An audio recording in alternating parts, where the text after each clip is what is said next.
Hey, what's happening, everybody? Sorry for the repeat of the introduction. We're going to go over some business building. There's been some talk about rates being bad. Rates aren't bad, folks. Rates are coming up a little bit. Just depends on what area you run. So if you're not getting your result in your area, maybe you need to change the area you run. You know, if anybody wants to come in, they can come in. I put the link up here. Let me put that link up one more time.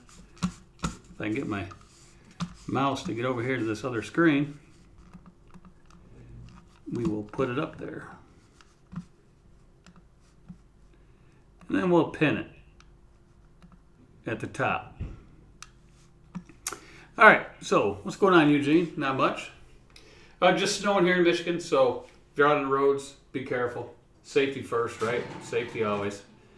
So this is our beautiful whiteboard, sponsored by Thunder Funding, brought to us by Thunder there, so we'll put them up there at the top. Call Scott Kennedy. You tell him I sent you. You're going to get a great deal. Trust me on that one, folks. All right. So, I'll give you an example. So I went through our software program we use, AXISTMS. I went through that, and I got some numbers here. And this is short miles, medium miles, and long miles of the owner-operators over here.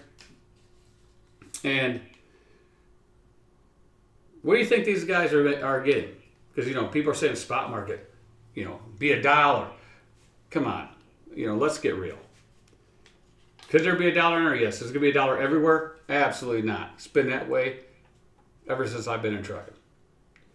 So I'm kind of far away from the screen, so if I put on these old man glasses, these spectacles, and I can see Jose says, rates are the same as always. Right, they're up and down, right? They're up and down. So here's an example. I got 8 loads here that were booked today in today's market. And we'll show you what they are. And I'll put them in blue. You might be able to see blue on there. Okay, so the first one that we got is 640 miles. And this will be miles here, right? And this is going to be the rate per mile here. All right, 640 mile run, $3.36 a mile. Our next one's 668. This driver at 299. We got 925 miles. This driver got 357 for 925 miles. Then we got 994 miles at 307 per mile. And then we got a driver that has 508 miles at 270. We got another one at 791 at 297. 204 at 461. And 278 at 414. So, all these numbers are above the so-called minimum or average, right? So-called average that you know the DAT puts up there. Everybody knows how I feel about that, right? Everybody knows how I feel about that. Look, when you put numbers out there and you do averages, and you guys want to listen, and I'll put this headset on, so I think the dean's trying to come in. Let's let the dean in here. Hopefully he's got good stuff. What's up, Dean? What's up, man? All right. So, you know, if all these YouTubers, it drives me crazy, Dean, when all they do is they want to talk about the average that DAT posts or freight waves, right? Because these folks wrote an algorithm who's to say their algorithm is even correct? Right. Right? Did you write it? Yeah, of course. You know? So I don't even go by that. I mean, you could use it if you want to as a starting basis or, what you think's going on. But would you not say that these are good numbers, Dean, in this environment? I just got on. I wasn't watching it before, so I don't know what you got up there, man. Okay, here's what I'll tell you. I took 8 loads from today that are Okay. guys and gals out there, book loads, okay? 640-mile load, $336 a mile. 668-mile load, $299. 925 miles, $357. Dang. 994 miles, $307. 508, $270. 791, $297. 204 miles, $461. 278 miles, $414.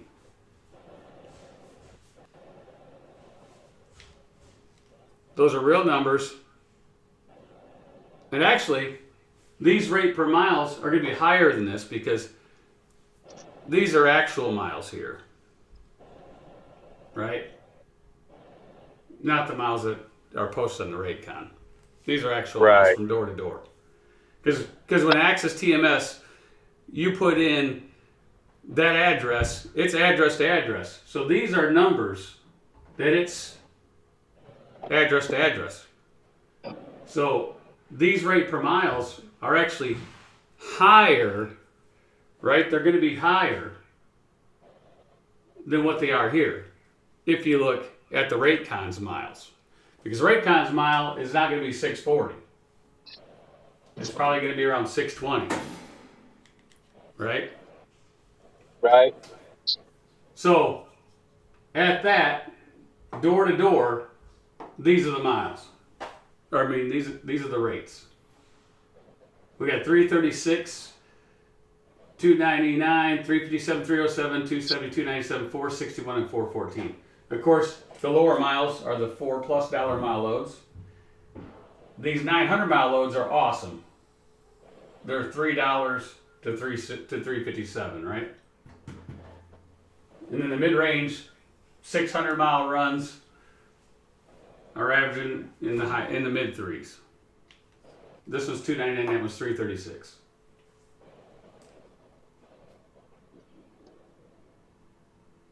Right?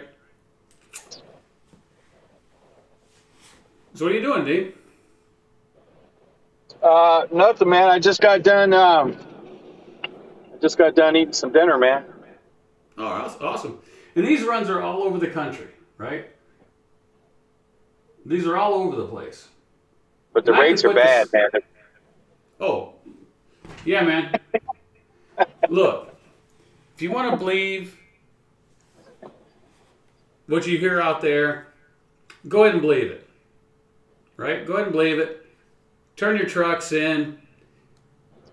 Go work for a company and stay there. Because we're building businesses. We're building owner-operators that are entrepreneurs. They have the right mindset and skill set. If you have the mindset that, rates are going to $1. Rates are going to, $1.50. Whatever you want to say. That's not the right mindset. You know what I say? If the rate goes to $1, I'm going to find $3.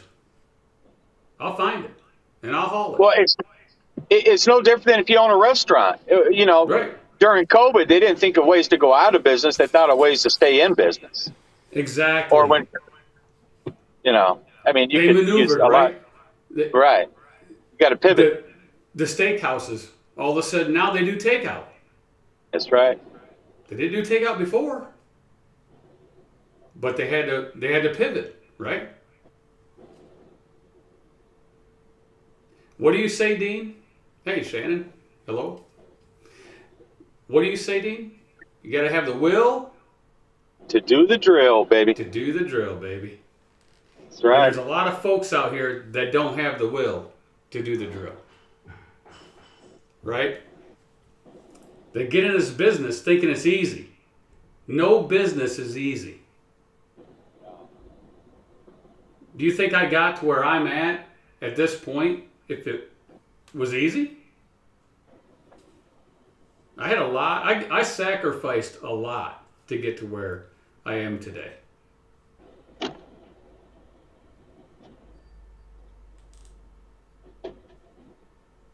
Right? I didn't sit at home.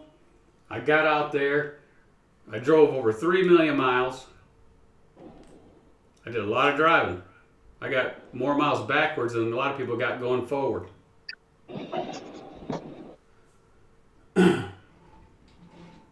But anyway, it's not that bad, folks. Now, if fuel keeps rising and they don't raise the rates accordingly, then you have to figure another way to run the business. And when that happens, you got to look at all the possibilities and pick the best one for your company. Sadly, people want easy and quick. That's why a lot of people don't respect the process. There is no shortcuts. Exactly, Clyde. CDN freight broker. What do you talk about? I have to rewind to catch start. Well, you got to rewind. Just hang on. Eugene says, staying out running a little bit longer can make things financially at ease. That's correct. Hey, Dean, you still there? Yeah, I'm here, brother. Can you hear me? All right. Yeah, we got you. Yeah. I don't know what Yeah. happened. I hit the button and then I don't know what happened. All right, hit the phone and something happened. I don't know what happened. Jose says he's done so many miles, his hips are yelling at him. Take a 34, Jose. Take a 34. Go get yourself a hot tub. You know, find yourself a masseuse. You know, take care of your hip. But if you're going to do that many miles, there's only one seat to get. You know, some people will say the Bose or whatever, Bosch. Or, what seat's that big one? It's the Bose. I always bought National seats, right? And I got what's called the back cycler. You get this seat with the back cycler in it, it takes care of all your pains. All of them. Even if you have problems with herniated discs and things like that, that seat will do wonders for you. You put that back cycler on, and it keeps your spine moving, right? So it keeps the fluid going in and out so you don't have those back pains. What else you want to talk about, Dean? Hey, man, I'm just part of the audience, man. I don't really have anything, man. What do you mean you don't have nothing? You came in here. Yeah, I figure I just joined the party, man. I'm sitting here, and yeah, man, Okay, so, that's all I got. well, I'll just ask you questions then. I'll use you All as right, cool. a soundboard. All right. We'll just bounce ideas I'll off. come up with something. I'll try to add something. Hopefully, it'll help somebody. All right, let's give some of the new guys some stuff. Yeah, let's do that. Right? Tools of the business. If you're going to run the show the right way. Okay. All right? What's one of the tools to running the trucking business that you might need? That I like. So I like Axis. Well, we'll just start with the money. Let's start with underfunding. All right. Let's start with Thunder. everybody wants to talk about money. Underfunding. Number one reason you'll go broke is lack of cash flow. That's right. Yeah. Don't listen. Number one reason. Let me tell you something, folks. Don't listen to the guys that are out there talking about don't factor. Use your own money. Finance it all yourself. Go get you a line of credit from your bank and do it yourself. Don't use a factoring company. Right. It's not the way to do it. No. Cash No, flow because is in this king. environment, if we just take the masses' opinion and the rates are terrible and the world's caving in, you know, if that's the case, you're not making the money we used to a year ago or 2 years ago. So if the broker takes 6 weeks to pay, how do you have enough money to fund your business? But my follow-up question would be, why would you want to do that? Why would you want to use your own money?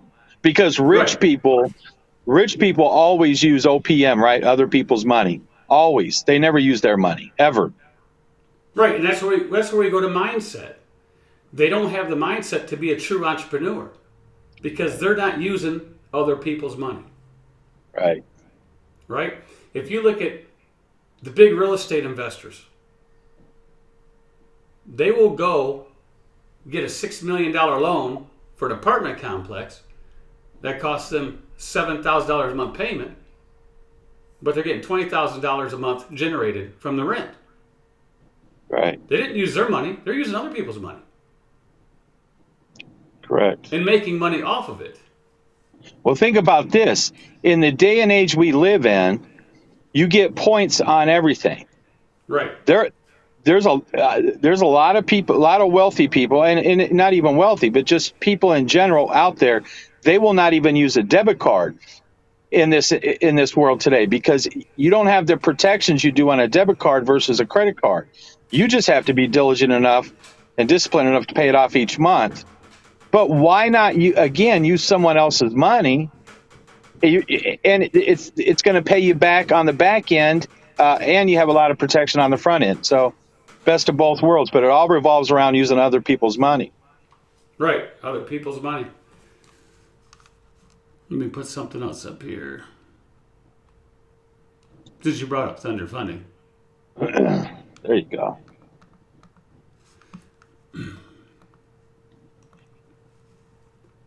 Let me do a copy here.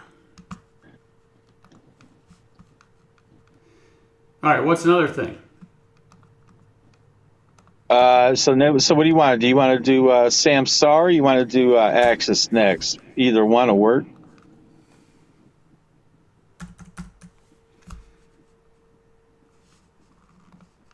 All right, let's do a scrolling ticker real quick, and let's there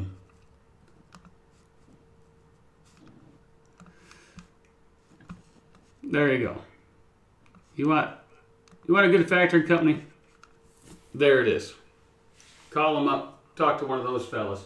Ask for Scott Kennedy, though. He needs something to do. Scott needs something to do. Trust me. All right, so you need a good software program, right? Yes. And it really doesn't matter which one you use.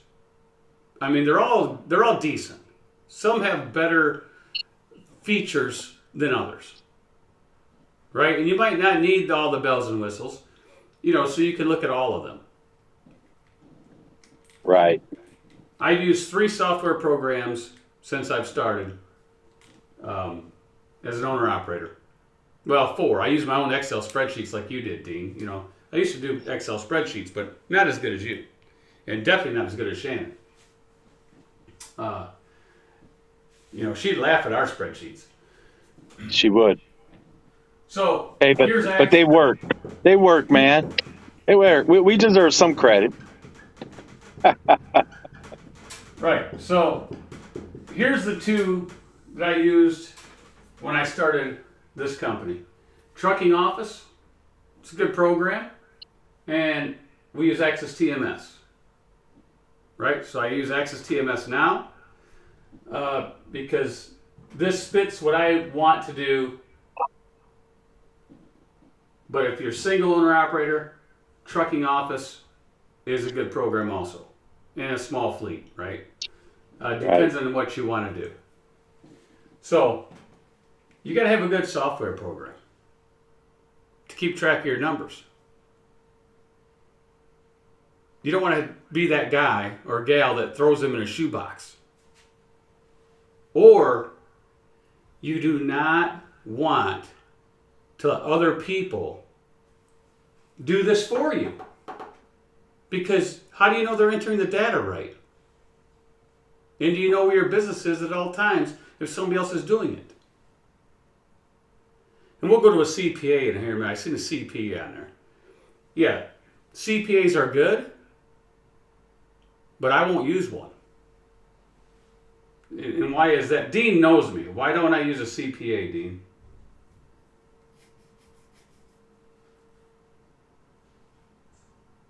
Do you know why? I think we lost the Dean. I'll tell you why I don't use a CPA.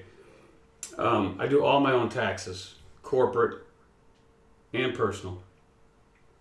And the reason why is I want to know every aspect of the business I'm doing. That way I know exactly where everything is, all the money goes, what everything's doing. Right? So you know every piece of your business. And somebody says, well, I don't know taxes. Well, they have tax programs. What do you think that CPA is using? They're just taking a program called, most of them use this, QuickBooks, which I also have. People say, why do you have that when you got these? Because I use a lot of tools. Because it makes it a lot easier. Because most CPAs will use QuickBooks, right? That's right. So if you use QuickBooks, what do you need the CPA for? Because if you take your QuickBooks and link it to all your accounts, and then you take something like TurboTax or H&R Block program, right? H&R Block. Put them up there. If you use one of these, you transport this to this, and this is going to tell you if something's wrong or possible audit trail. Then you don't need this.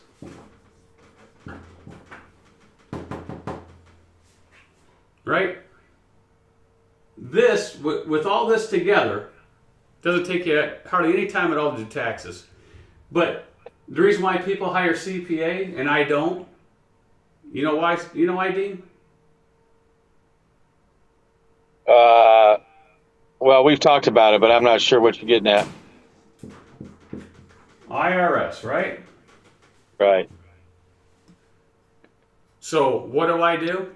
If I want to know about depreciation, I'll go read the IRS code. Right.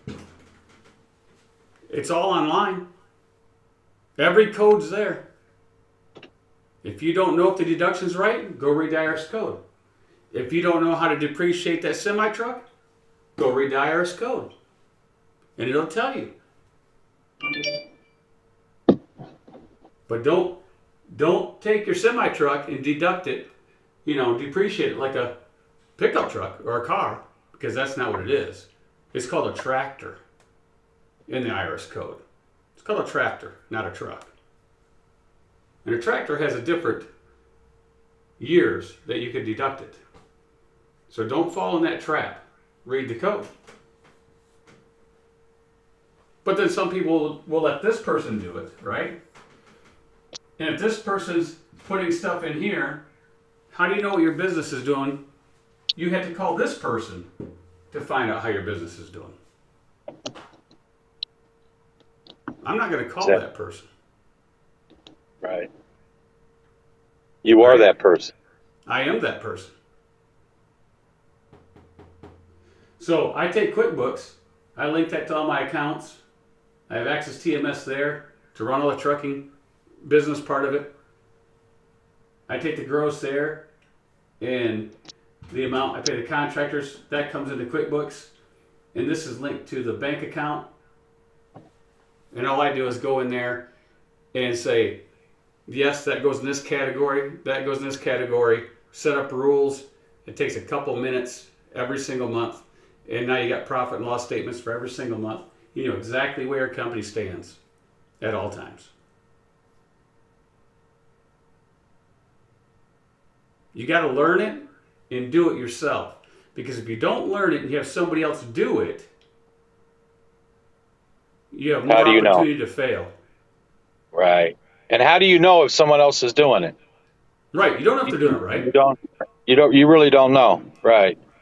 And you know why I started doing it myself, Dean? Why is that? I have to go way back to the early 90s. Let me go way back. Let me try to think. Man. So, Woo. I bought my first truck, Freightliner FLD 120. It had about 75,000 miles on it or something like that. Bought it from Freightliner out in Salt Lake City, Utah.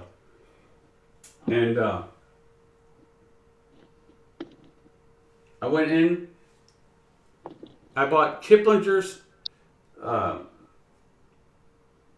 tax cut. It's called tax cut back then before H&R Block bought it. It's called Kiplinger's tax cut. It's the first program I bought. I put it in there. I did the depreciation. I read the code and stuff, and I came out with a $28,000 deduction, right? And I says, I don't know if that's right. So let me go to a CPA. So I went into H&R Block, right? Because they were just down the street. Lady says, yeah, I can do your depreciation worksheet for you. It's $50. Because I told her I did one, and I said I get $28,000 deduction. She says, no, there's no way possible. That's way too high. You did it They right. don't know trucking. Yeah, they don't know trucking. They don't know trucking. So, and a lot of CPAs don't know trucking. They don't. Right? They don't. So, she gets the book out and she's looking up the IRS code. I said, what are you looking for? Because I already looked it up. Well, I got to see what's depreciation.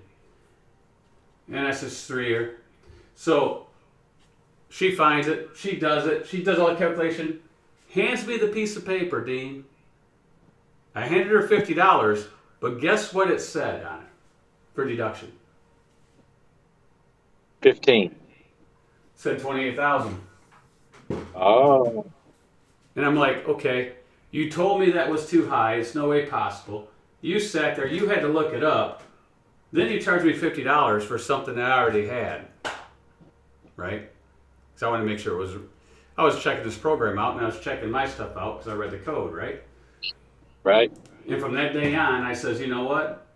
I'm just going to learn this along with one of these programs, and I'm going to do it myself.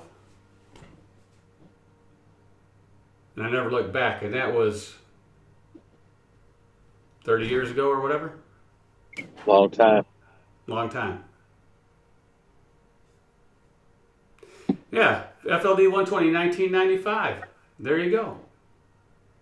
Mine was a Viking. My truck came from Viking. If everybody remember Viking, they were out in the Northwest. They ran doubles. And they had the white FLD 120s with the blue visor. The visor is painted blue. Were their letters green? The letters were green on the trailer?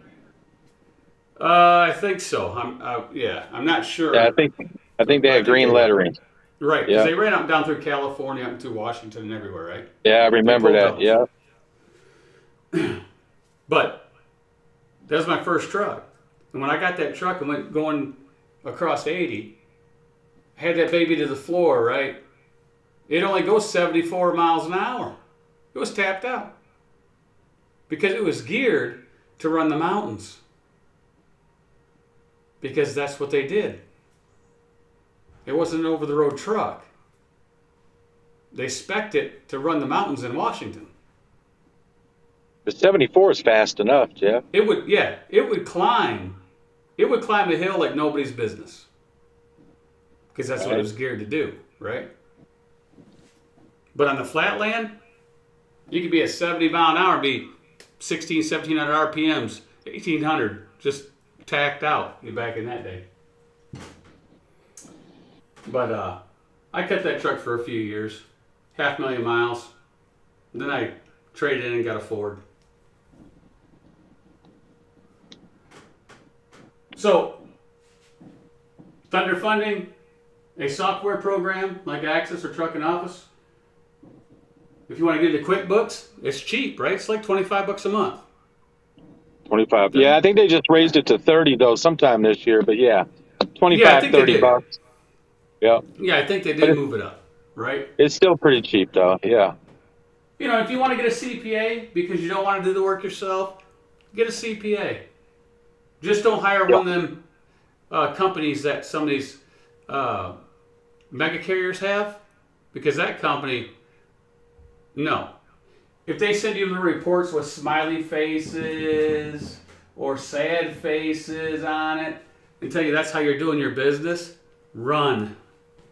Right. Run as fast as you can, because that company's put more people in trouble than anywhere else, because they'll look at all your gross and everything and say, oh, this quarter you got to pay in $8K.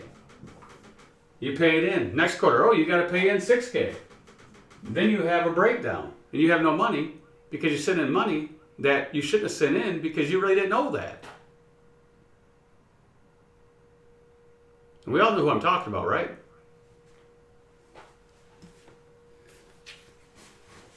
I'm not going to say their name. But if you've been around enough, you'd know. Right. All right, so we'll take this off. So we got software programs. And if I'm going to run this business, I'm going to have an ELD. Sorry, but I am. I don't want a logbook.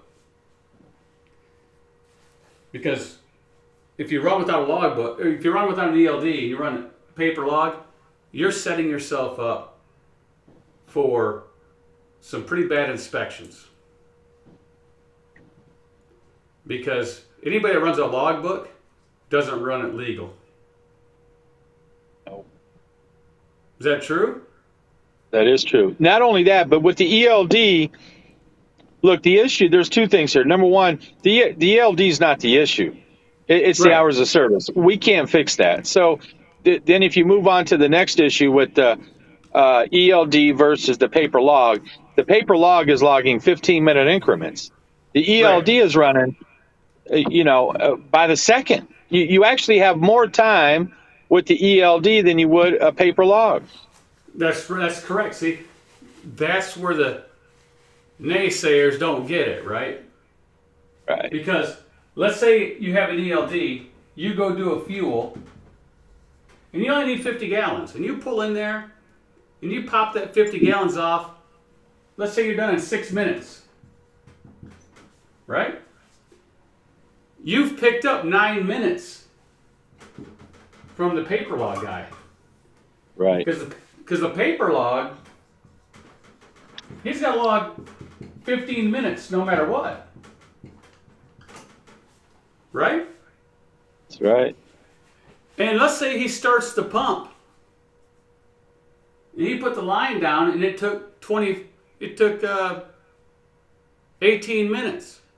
He's logging 30, is he not? He is. Well, he should, but he's probably not, right? Right. Well, if he drew the line, but then he'd have to tear the page out and redo it, right? Right. But let's say it took 19 minutes. He's got to log 30. Where this guy's only logging 19. Right. So you're picking up minutes.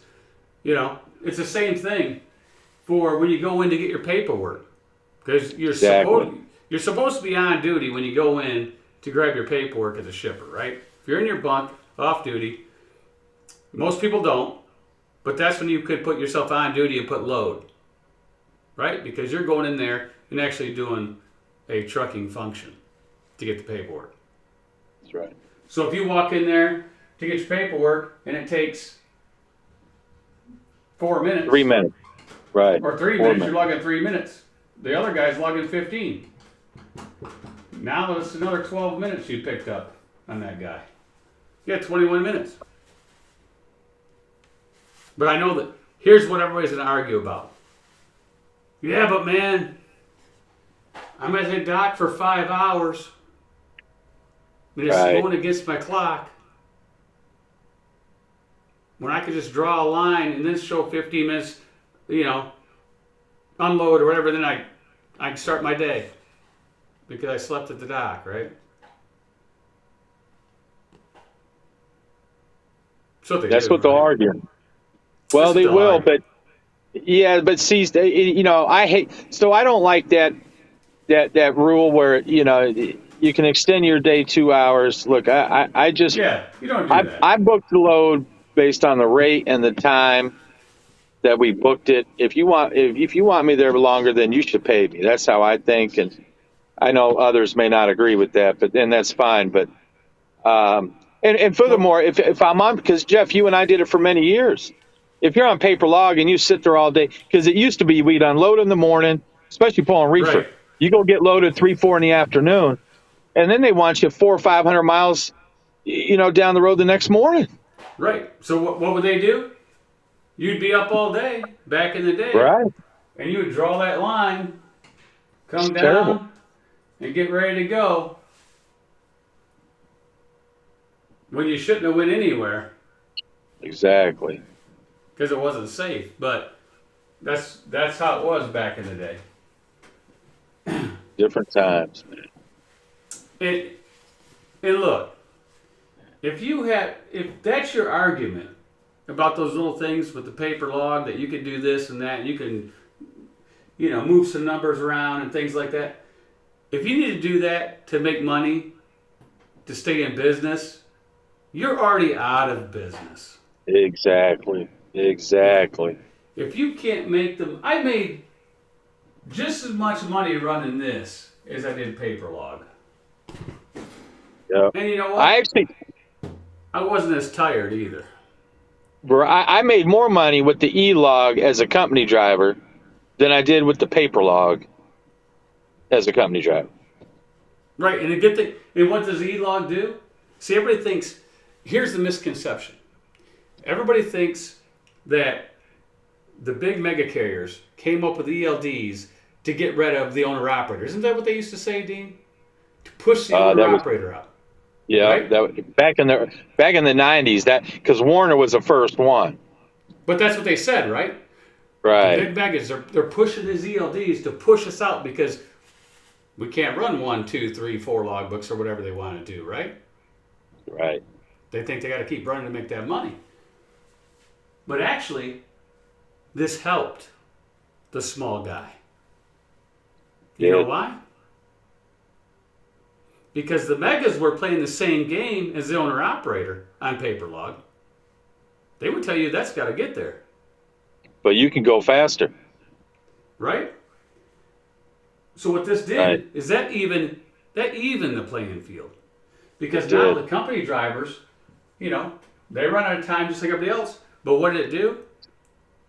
It put more trucks on the road. Right. It did. And it got rid of a lot of the broker loads that were impossible to do unless you had a paper log. Yep. Right? Yeah, you don't see near the shenanigans. I mean, the shenanigans were every day back in the day, but nowadays, here's a shenanigan. You don't see them. And there's a click and go that was famous for this. When they first started out, they would take, tell me if I'm right, Dean. They would take a load, right? And they would say it was, let's say it was 400 mile load, right? Got me? Got it. 400 miles. 400 miles. It picks up at 6 a.m., right? Delivers same day. Okay? 2,200. Is that legal? Can you do it? So no. I mean, you can drive it, but you can't deliver it. It's past the 14 hour. That's right. Well, let's say 22:30. 14 and a half hours, right? Hey, they still do that stuff, though, Jeff. That stuff is still on there. Because then you can't even do an A2 split. You can't even work that sometimes. Right. Because your 14 hours would be 8 p.m. and they want it delivered at 10 p.m. if you don't know Right. delivery time, right? Right. Well, how do you get there? If your clock stops at 8 and you're not allowed to park at the receiver, how do you get there? Right. See, and that's But the challenge, because if you start at 10 or you start at 9, what if you have a delay in transit and now you could be late and miss it completely? Right, because if you pick up at 6, let's say you leave at 8 a.m., right? You're rolling at 8. Okay, but you started your clock at 6. You're rolling at 8. You got what? 7 hours? 8 hours 7, 8, drive time? 7, 8, yeah, 7, 8 hours, yeah. 8 hours. So that's 4 p.m. plus your 30-minute break. Let's say you're at 4:30. 4:30, right? Right. Well, you can extend it 2 hours then. You would be able to extend it 2 hours. But it's not going to help you. No, because it's still only 10 o'clock. Right. Right. And this is 10 o'clock. Right. And you can't get a split in there. It's impossible to do. Right. But they had it. And what would they say? All the drivers do it. Right. Right? Right. You're the only one that said you can't do that. They do. Hey, that's just that's no different when they call and say, yeah, we got a beer load, but you don't need an alcohol permit. Oh my! They're Oh my Lord! they're famous for that. Yes. These guys are famous for it. And if anybody wants a hint, all you got to do is go to Google, type in convoy beer permit, right? Yeah. Convoy beer permit. You get a link from Convoy, the broker, and it's a nice PDF page that tells you if you need a beer permit for that state. And it's a good one too, because it'll have columns that'll say To, from, and within. Yeah. To, from, within, I think, and through or something. Yeah. Yeah. Yeah, and through, right? Yeah, something like Right. that, yeah. So if you have a state right here, let's just say it was Arkansas, and it had a dot here, dot here, dot here. And if you pick up in Missouri doesn't have nothing, that means you can pick up beer in Missouri without a permit. If it has nothing, but you got to go through Arkansas, you can't, because you're going through. You need a permit to take the alcohol through. And do a lot of these owner operators run it? Sure, but if they get caught, I wouldn't want to be them. That's right. Right? So that's what that through means. Now, if this was blank, and you picked up Missouri, and you were going to Mississippi with that beer, and Mississippi only had from picked, you could do that, right? Because you come from Missouri, you go through Arkansas, you come into Mississippi, because let's say Tennessee was in here, and they had a from, they didn't have nothing there. You could go through those states, and since there's nothing in the two, you could deliver it there. You'd be totally legal. But if you had a dot there, you could get there, but you're not legal because you're supposed to have that permit to drop that beer off. But that's where brokers will say, you don't need a beer permit. It's beer. It's not liquor. Right. Yeah, they're famous for saying that stuff. They don't understand. It's the same thing. Alcohol is alcohol. So, buy the permits if you want to. It's $300 for Ohio. It's $5 for Indiana. Michigan, you don't need one. Texas is... What did I pay for Texas? I can't remember. New Mexico is a 3-year deal. It's not expensive. New Mexico's not that bad. I think New Mexico was like $150 or something. I think it was somewhere in there. I can't remember. And then Texas, it wasn't too bad either. But Texas is a pain in the you know what, because you got to actually go in and file sales tax garbage and everything, even if you didn't pick up anything. Every month you got to go in and fill out their form. It's crazy. Pennsylvania's like $1,000. I won't get it there; it's too expensive. But if you want to run through some of those, buy the alcohol permit. If you want to haul hazmat, get the hazmat permit. We have hazmat, but we don't run it. I spent the money, got the hazmat permit.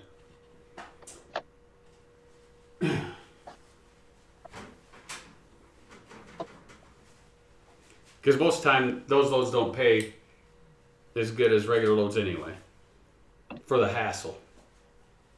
Right. What's up, Pigtail? Yo, Pigtail.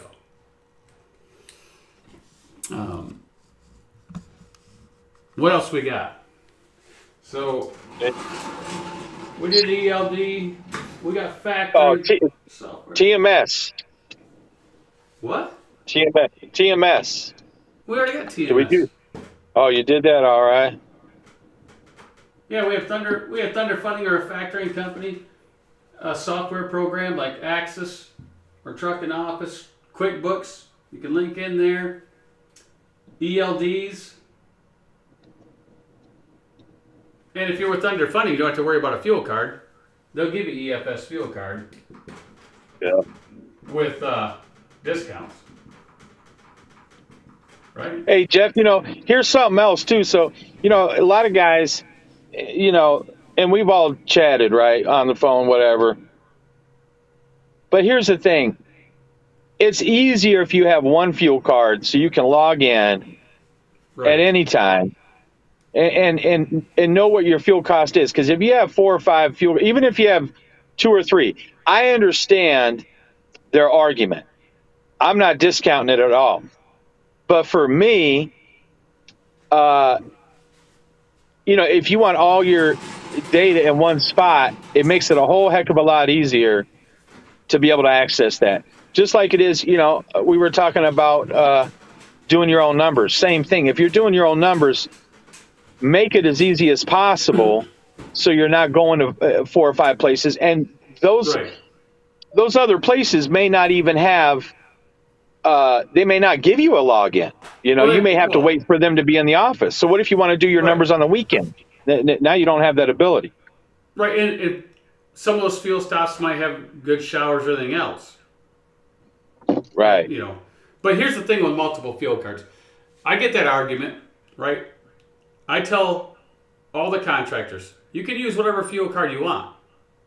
I'm going to give you the Thunder Funding EFS card, right? And it has good discounts, right? Right. And I won't give any other card. People say, why don't you name some of them? Mudflap, RTS, what's the other ones? XPO.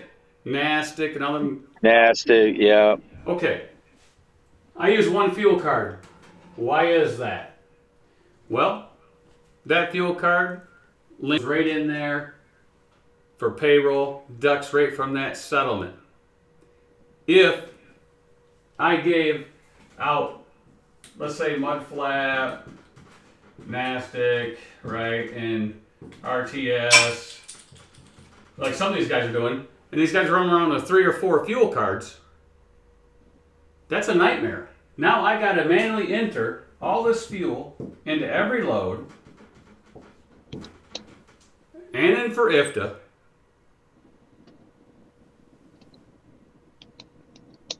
That's a lot of time. Right, it is. And it's just too much paperwork going on, and it's not streamlined. Nope. So, yes, I do have some folks that use some of these, and they will email me the receipt, and I'll go into, here's another program I use, right? So I go into Pro Miles. Yeah. See? So I have AXISTMS, QuickBooks, Pro Miles. Right? So what's Pro Miles do? Keeps track of your miles. It's linked into my Yeah. ELDs. Right. It's linked into EFS. Yep. So it does all the IFTA. Automatic.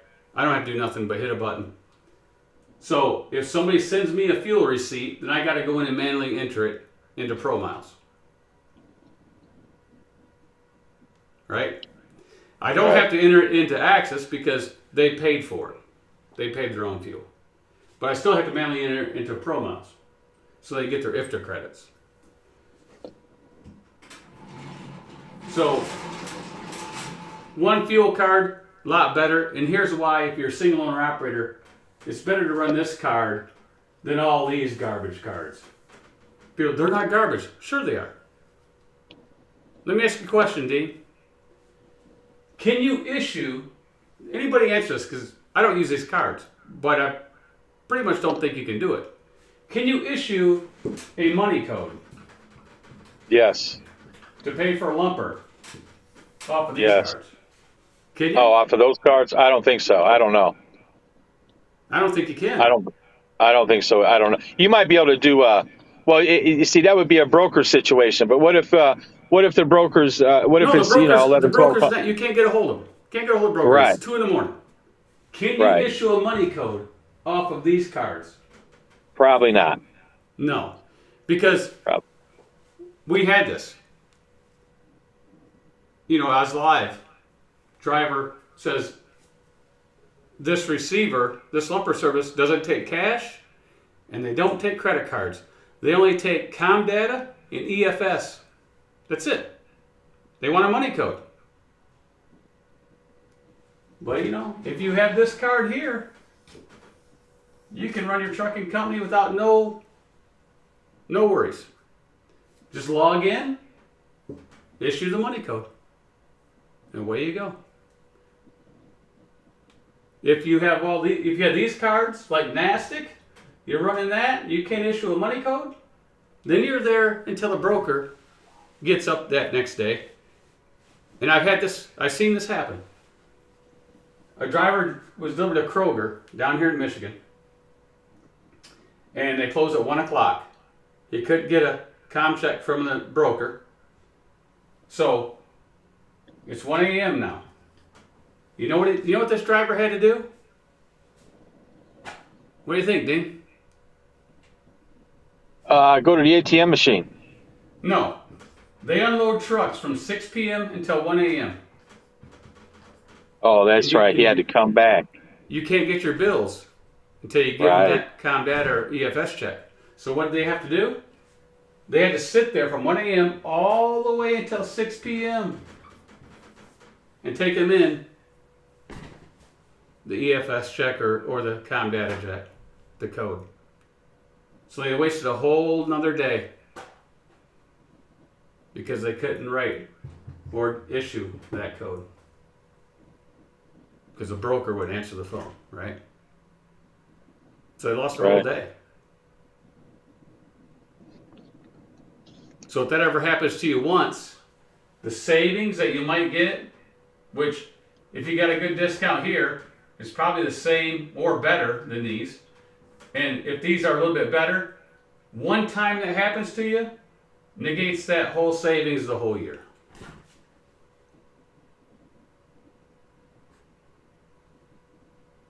Because what's a day's revenue? Maybe $1,000.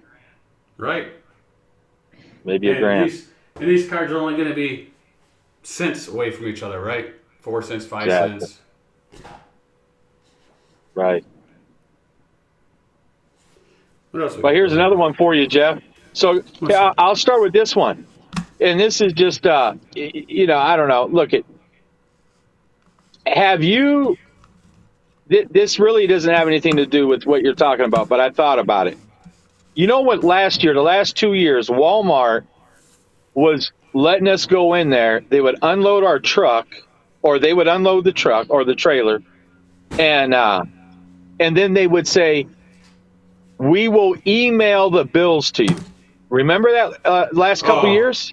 oh yeah, that was garbage. But yeah, But now they're not doing that anymore. But think about how much time that saved us. Uh, last couple years, you go into Walmart, you could leave. I forgot what they called it, and then they would just email you the bills. but I didn't like that system. I didn't either, only because I used to call the broker, get permission to do it. If they gave me permission, then I would do it. But I was still sketched out because what if you don't get all the pay? I mean, it could be a nightmare. If you don't get the bills, that broker's Right. not going to pay you. That's right. Right? That's what I was worried Just, about. Yep. just like I just went through that with ineligible bills. Right? Until I gave them bills that were legible, they refused to pay. Right. Even though you have the Walmart stamp and you got the record saying they received it, they would not pay until they had the legible bills. Right. Even though Walmart gave that page, right? Yep. Said they received it all. Had their little mark on it. Broker refused Hey, to look. pay. Walmart's come a long way, though, Jeff. I remember in the 90s, I mean, you would sit there Oh my 12, God, you'd be 14, there all day. 14. Yeah, it would be 12, 14 hours. They've come a long way. But the next one for your list, Jeff, is driver files. Yes. That's correct. Driver files. We use my driver files, right? Yeah. And if you don't know what that is, go to the Trucker Education Network website, the T.E.N Go there, click on the yellow truck down at the bottom, take you right to the driver files.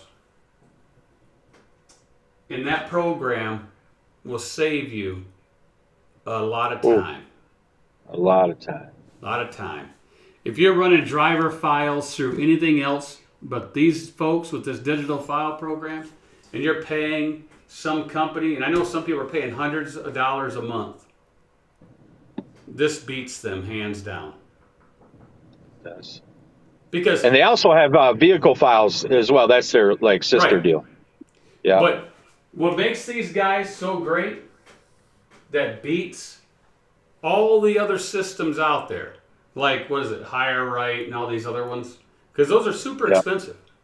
They are. Super expensive, right? These guys are as low as $5 a driver. If you don't have a whole lot of drivers, what is it, Dean? Like $6, $5.99? Yeah, $5.99. $5.99. But here's what they do. If you hire a driver, right, for I think it's $9.99. I think it's $9.99. They will do the 3-year history on that driver, so you don't have to do it. Basically $10, and it doesn't matter if that guy had 20 companies he was at in 3 years or one. It's still the one price. We'll call it $10. I think it's $9 and something. Well worth it. So the way that works, Yeah. Dean, is when you hit hire, right? You hit the hire button. Yeah. Okay. So you have To add a driver. you have To the add a safety, driver, right? Right. You have the safety work history there, and it'll be Right. grayed out. It's not a green check mark yet because let's say you didn't go out there and check this guy's 25 jobs he had yet, right? Right. You pay driver files. The 9 something, 10, we'll call it $10. You can hire the driver, they can start working, and in 30 days, within the 30-day period, they will upload the responses from all 25 of those companies. And better yet, if they can't get a hold of them, there's the good faith, right? Right. The good faith rule. Well, what would most guys and gals that have small carriers do that are doing it themselves? They would just say they try to get a hold of somebody, right? Right. But these guys Couldn't do get it it. legal because the one lady is a retired DOT auditor, Yeah. right? So what she does is she writes a nice time frame of everything. If they mailed it, they faxed it, or whatever, she keeps track of all those attempts and writes that little Yeah. letter part and sticks it in the file. And not only that, but you're going to get a newsletter every month with the updated changes on the states, the Right, motor vehicle records, and at the end of the year, you're going to get an alert to remind you to do a query on, even if right, it's just on yourself, right? right. Yeah, you're going to get your reminders for annual review. Yep. You'll get your reminders for the clearinghouse query, reminders for your driver's license, reminders for your medical card, Yep. and you know what else I use this program for? They got custom reminders. Did you know that? I did. Okay, so you know what I set up in the custom reminder? What do you think I Medical set up? card or driver's No. license. Nope, in the custom reminder, because they'll remind you for those automatically. Driver's Okay. medical card. I put in there the longevity bonus, right? Dang. Because So I'm coming up. yearly. I should be coming up on a bonus. Yeah. So what it tells me, it'll send me an email, Come right? on, man. It'll say the dean is coming up on his anniversary date. So then I'll go into Axis and change your percentage from 80.5 to 81 or 81.5 to 82, wherever you're at in the system, right? 105. So that way I never miss it. So Right. everybody that's leased on over here, I put that in there when I fill out the driver file. That way I don't miss nothing. That's a great system. It is. And the vehicle then- files, I use both. I use the driver files and I use the vehicle files. Vehicle files, right. And that's good too. You know, I always do a quarterly inspection for the equipment, no matter what. But it just reminds you of different things, right? And it keeps track of all your maintenance on truck and trailer. It separates them, your registration. I mean, everything. It does everything. Well, yeah, and Axis does too. Right. It does. Yes. Yeah. Axis TMS has a good maintenance program in there also, They do. right? And Samsara and the ELD also, they have stuff too.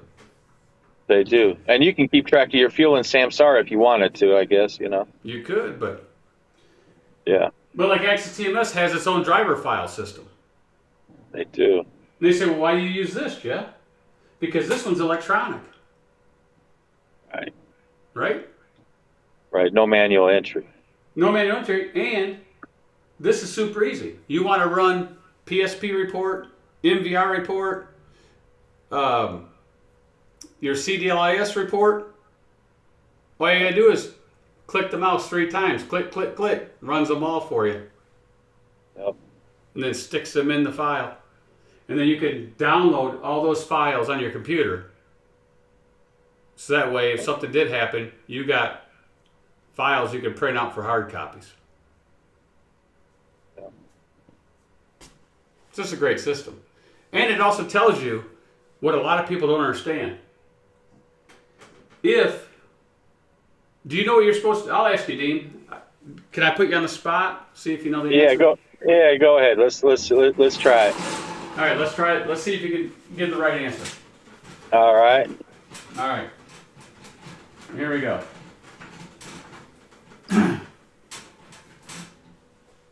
If you go get a new medical card, right? Right.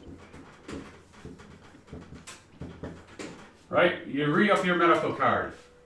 Yep. What's the first thing you gotta do? You need to register it with your license, Right. with your state. Right. So you gotta make sure it's state registered, right? Yep. But what do you have to do Oh, you need to upload that into driver files. Right, right. But your driver files will let you know this. But Right. what else do you have to do? You got to do a What lot else? more when you receive the medical card. What else you got to do? Oh man. Here, I'll Oh start wait. writing So it. wait. So do you have to send them that? Do you have to send? In this case, it's myself. But don't you have to send them something? They sign it. I can't remember. You got to run a new MVR. Oh, that's right. That's right. Dang, man, I failed, And, bro. and why do you got to run that? Once a year. Yeah, no. No, you got to run it once a year. But let's say you ran it already for the annual. Okay.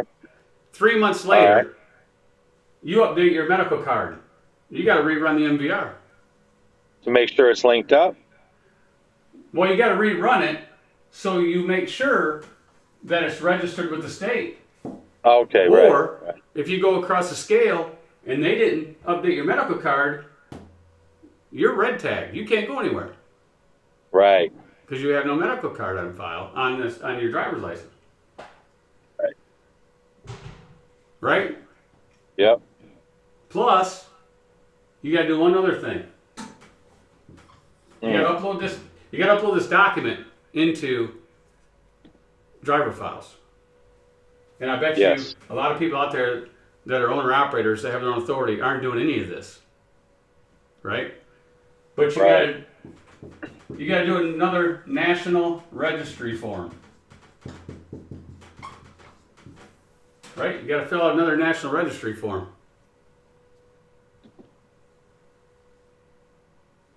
You know why you got to have this? I don't. Because the doctor or the nurse practitioner. Oh yeah, that yeah, filled yeah. this You got to card do the out, search on the doctor. Right. You got to make sure they're there. So You got to just make sure can't do that's the search. approved. You actually Right. got to upload the form to prove that you did the search. Right. Right. Right. Or the screenshot. Like there was no form on mine. She said just do a screenshot. That's what I did. Well, yeah, but what I'm saying is, in the driver files program that you have, that you're using, Okay. go to the national registry part on your file, Okay. open it up, there's a thing that says download form, right? So you download the form on your computer, it's PDF, Okay. just fill it out. Put your name, driver's license number, the doctor, the registry number, and then you sign it and date it. And Right. then you upload Right. it. Then you upload the file back Okay. in. So that way, Okay. that way, if you get audited on your driver files, they'll go right here and they'll make sure that this form matches this card. Right. Okay. Okay. Because if you have an old form in there from the old card, it's not Right. valid, right? You could get Right. dinged on that. But what if it's the same doctor? I'm just trying to, play devil's advocate or give you another way to look at it. But what if the guy uses the same clinic? Do you still have to do the query on the physician to make sure they're still DOT approved? What I would Because do, not all of them anymore are DOT approved. Can't Yes. do it, right? yes, you need to do it because their registry number might have ran out. It's dated. Right. Right. And it'll say that on the medical card when it expires. Right. Right. And another thing, what DOT would do if they come in to audit this, if it was the same doctor, they would say, "Oh, well, this is dated 2020, but you did your physical in 2022."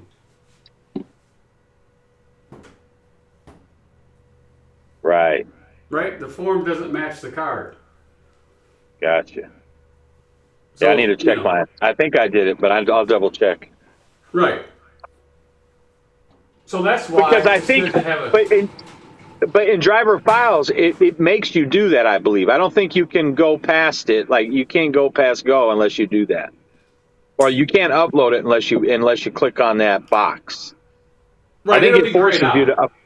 Right. Right. See, in driver files, people, here's what happens. You'll have an active driver section. And if you click on your active drivers, you'll have a green check mark, right, down the row.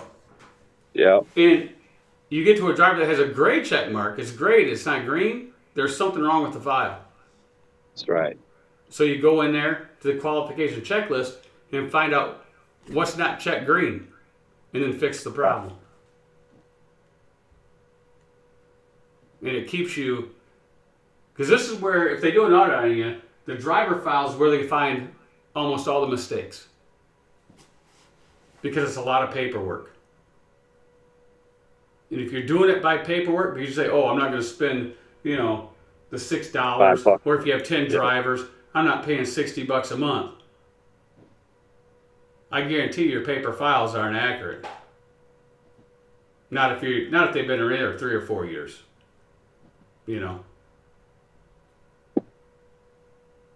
Yeah, driver files is the bomb, that's for sure.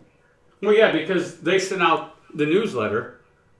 What, last year or the year before, that PA changed where you can't run an MVR unless you have a PA access code? Yeah, that was just a few months ago, I think. Yeah, I think that was just a few months ago we got that email. So you had to fill the form out, give it to them, and they got you an access code so you can run MVRs. And they also send, because for like you that has multiple drivers in different states, they're always updating the states where you can run the MVR from their site, like, because it wasn't always like that. There were some they couldn't run. Yeah, you can run all the states from their site now, right? Right. It's just a click of a button. Yeah. All right, so what time we got? I think we're what time is it, Dean? It's 8:15 your time. All right, so we got Thunder Funding, Access Trucking Office, QuickBooks, ELD, Pro Miles, My Driver Files. And people say, wow, that's a lot of programs you're using. Well, they all intertwine with each other. Hey, Jeff, add them up and see what you come up with. Cost money. Yeah. Money. Well, Thunder Funding, that's really not money. That saves a lot of time. Yeah, you can't really, right. It's hard to put a price on that. So, depending on what you use, right? So,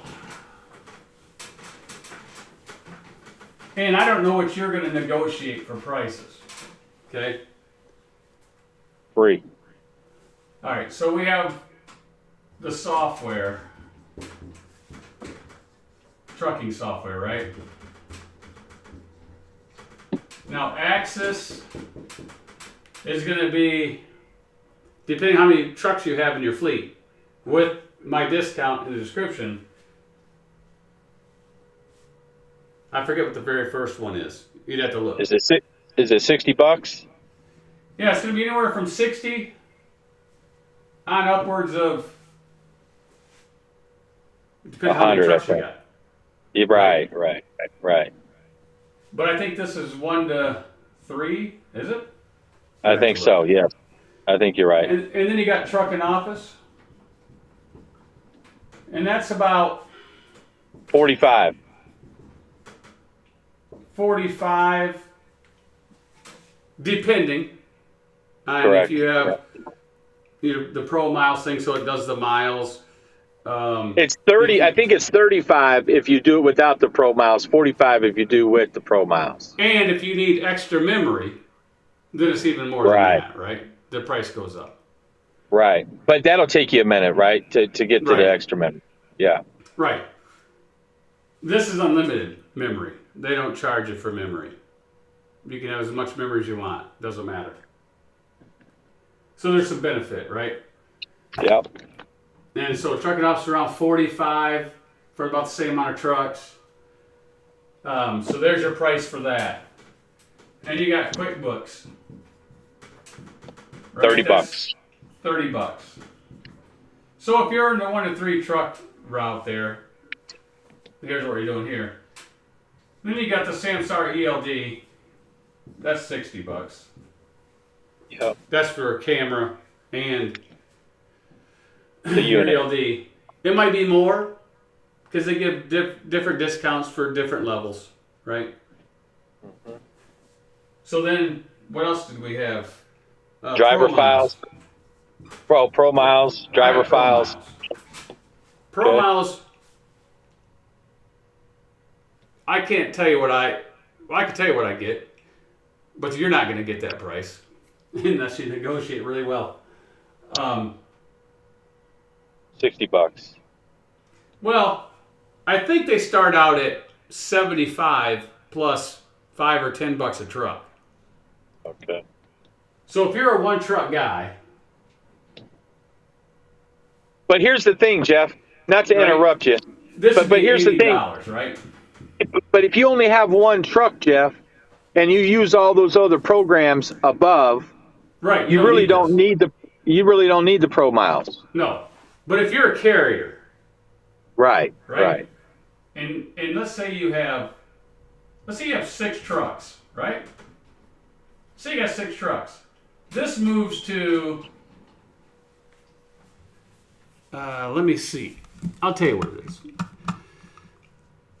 These are gonna make me look.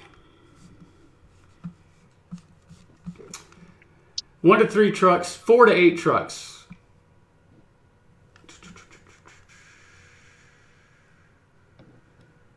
Tier 2. So if you have 6 trucks, it's $110. So it'd be roughly $110 a month, roughly. Right? Yeah, but if you have 6 trucks, that would be worth it because that IFTA is a real pain in the neck. Here, so pro miles would be if it was $75 a month and $5 a truck, that'd be 30, that'd be 105, right? That'd be 105 Right. a month. And then you got my driver files, right? Yep. $5. Well, $6 $6 a driver, 6 drivers, $36. $36, yeah. So you got 200, 300, right? 90 is 200, $341 a month for all this. For 6 trucks. Right. Well, your ELD's more. Sorry. 6 trucks, that's $360. Oh, So for Samsara, right? Yeah. if you have Samsara. Right. So that's $641 a month for that. For 6 trucks. Now look, Jeff, for 300 or whatever it is, $341. Think about it. If you have all that stuff above, and you're willing to do it all yourself, you could save. Even though you're spending $300, you might be saving $250 compared to a CPA, just by doing all the stuff yourself instead of farming everything out. Because Right, a CPA might cost you $400 or $500 a month. Right, you could take the ELD out of this equation. Right. Because you got to pay that. You're talking about a CPA or somebody to do your books, right? So Right. we take this out of the equation. You minus $360, right? You got 70. What did you say? 340? Yeah, 270, right? 281. There you go. Yeah, that's it. Right, 281 for all this. CPA is going to cost you more money than that. Right. If they're doing 6 trucks and keeping track of all your stuff. Well, let's throw Thunder Funding in there now, right? Okay. So, if you have $281 a month, and you got Thunder Funding here, then you got 6 trucks. We could agree trucks could do at least $5,000 a week, right? Yeah. 5, 4, 5, 6. Yeah. What? Yeah. Right. So that's 30 grand a week. Right. That's 120K a month That's right. So, in revenue. So let's say you're at a 2% factoring fee. Right? Right. That comes out to $2,400 a month. Right? Yeah. Yeah. Okay. Now, is your CPA going to charge you more than $281 a month to keep track of all of your data entry? For all the loads you do, for QuickBooks, all this stuff. Do your IFTA for you. Do all that stuff. Because that's, if you're giving all that for them to do, so you don't do none of it, they're going to charge you more than $281 a month? Yeah. Oh, yeah. Now, $2,400 a month, what's that do for you? Well, that's gives you a lot of it gives you a lot of cash flow, and if you have drivers, it keeps them happy because they're making money every day.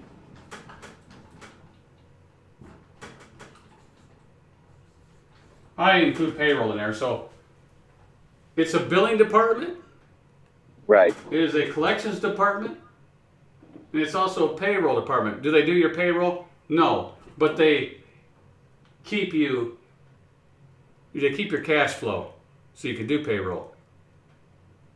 Right? Yep. It's mainly your billing and collections department. Now, if you hired somebody to do that for you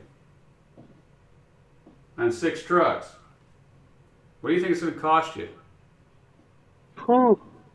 For someone to sit in an office and sit in all the invoices, do all that, call all these brokers every single day to try to collect the money that they're not wanting to pay you. What do you think that's going to cost? 500, No one- 600? No. Who knows? Yeah. Yeah, a month. A lot of money. You a gotta lot pay of money. person a month. So what if you hire somebody and they're a 40-hour a week person?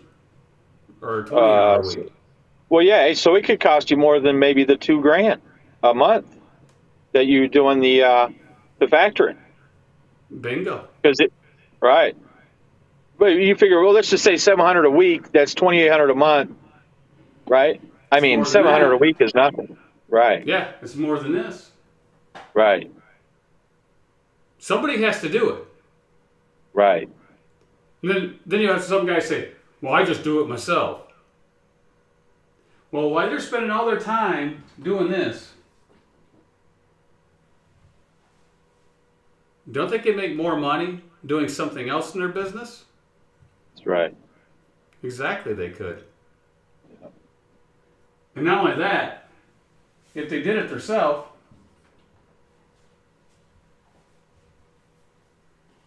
and they're not using a factoring company, and they have 6 trucks, how much money are they floating out of their own money every single month? A lot.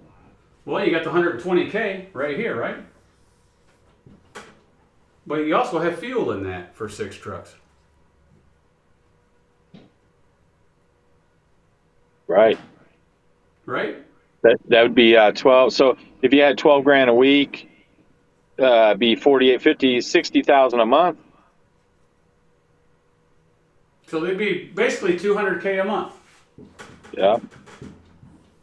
Now here's where, if you're smart and you know numbers,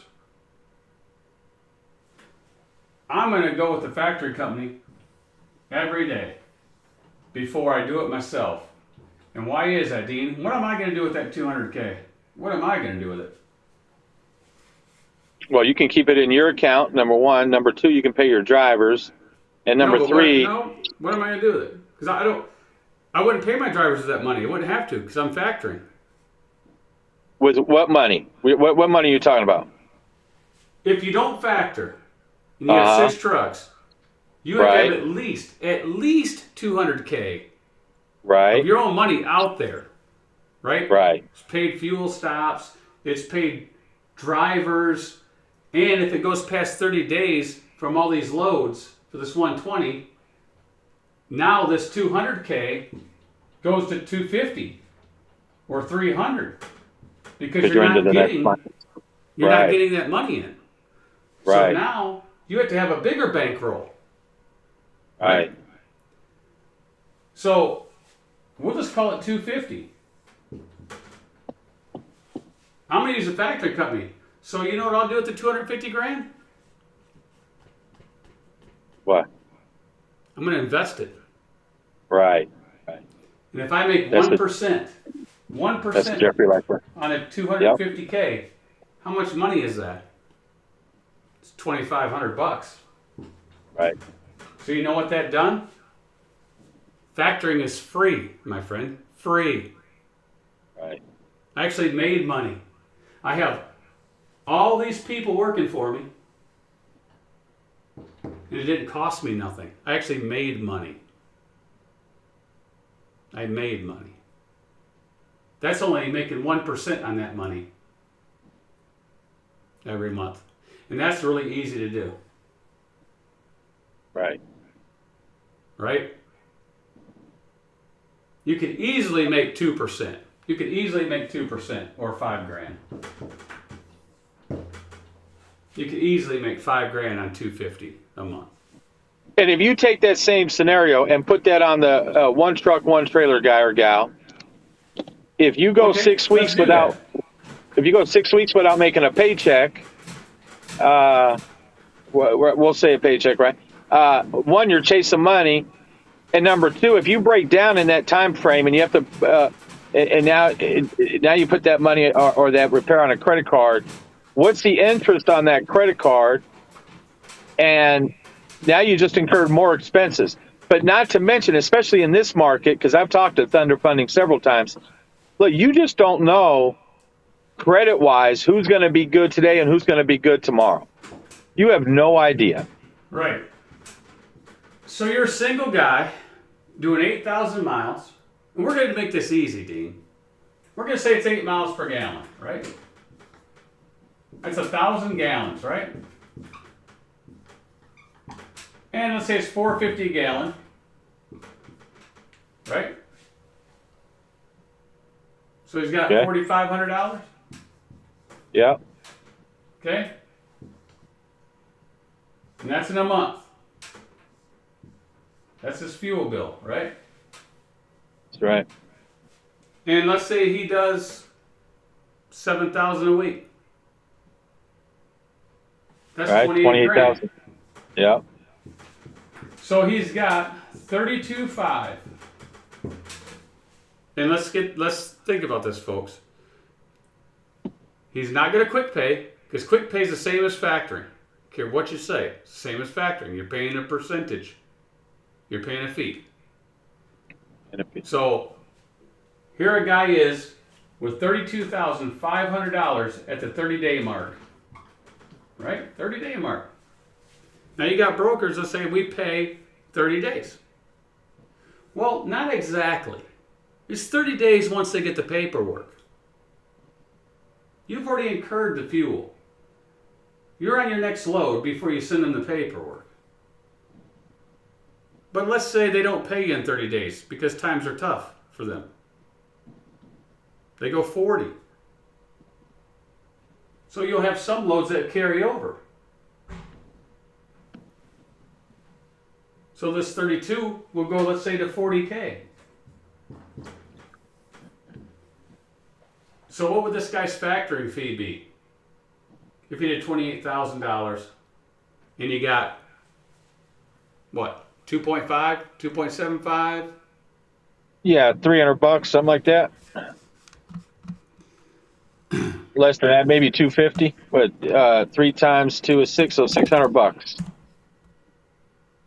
The most would be 600, right? 3%. Yeah. Yeah, so if you take 28,000, right?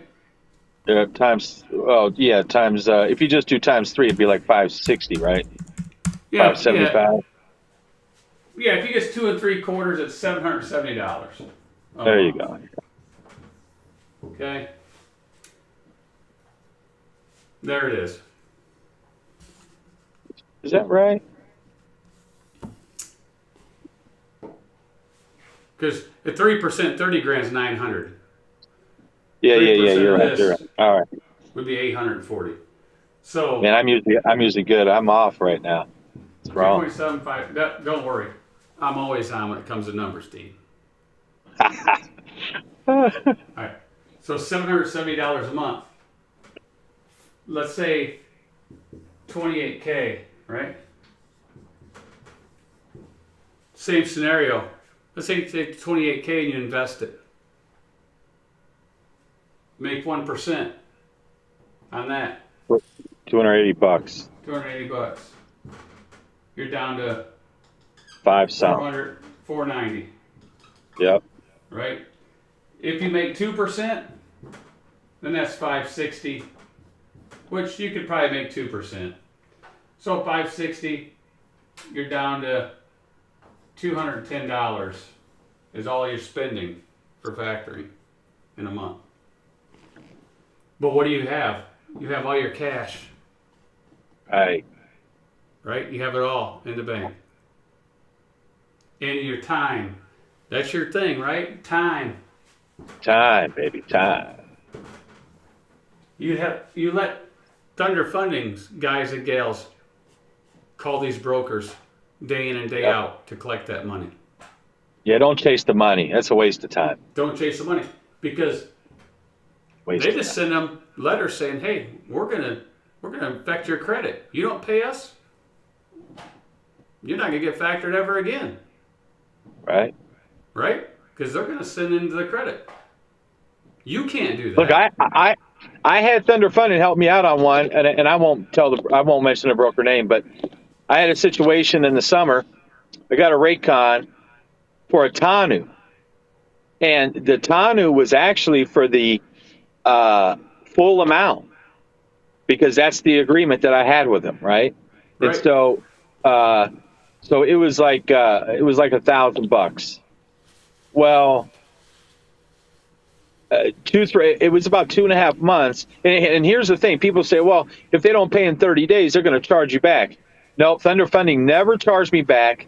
In fact, they called me and they said, "Hey, Robert, blah blah blah," and I said, "Look, I'll send them an email." And so we worked it out. But look, they could have, I suppose. I mean, I would think most companies, especially nowadays, they probably would have charged me back, right? And then say they're going to keep working on it and maybe did nothing. But look, Well, they stood behind me. They stood behind me and they said, well, send us what you have again. So I sent it to them and they said, no. This is a Raycon. They have to pay this. Right. And we got paid. Well- And I never saw a chargeback. Well, yeah, they go 60 days, right? Yeah, go out I think 60 this will days. go longer. Yep. And then they will go longer, right? They will go longer as long as, they're working the thing out, right? So if you had a claim and the broker didn't pay and you work that Right. out and the broker says, yeah, we're going to pay as soon as we get these documents and it takes a little longer, they'll work it out and, until they get the money, Right. right? And here's the other thing, Jeff, to tie in what you had on the board. So if you have all your stuff laid out like you did up there, not only do you have your fuel card, but you got your fuel card, your factoring company, you can log into EFS, you can know what your fuel expenses are, you can run it by the day, the week, the month, the year, and you can also log into Thunder Funding and see what brokers are slow paying, taking too long. Maybe they're Right. going longer than 30 days. So Right, you see, can that's what- you can get ahead of this, right? That's what people don't understand.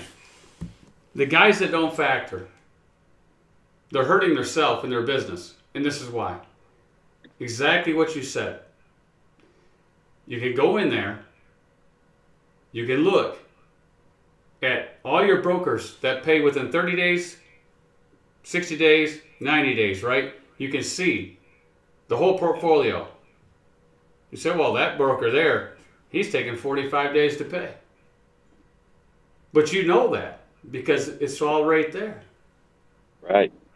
Right? They have all those reports and tools to where a person that doesn't use that, they have no clue. No clue. No, and you can also see, if you log in there to Thunder Funding, you can see what your mix of business is. What broker Right. am I hauling a lot of loads for? And it'll break it all down. It gives you a pie chart, the whole bit. Right. And so the guys that like the spreadsheets and things laid out, it does it all for you. You don't have to do anything. Nash, you call Scott Kennedy, tell him we sent you, Truckers Education Network. You can get in there without a reserve. Just call him. I have a reserve still up to date. Do I need to have a reserve? No. But I have it for a reason. Yeah. Me too. Right? You never know. You never know.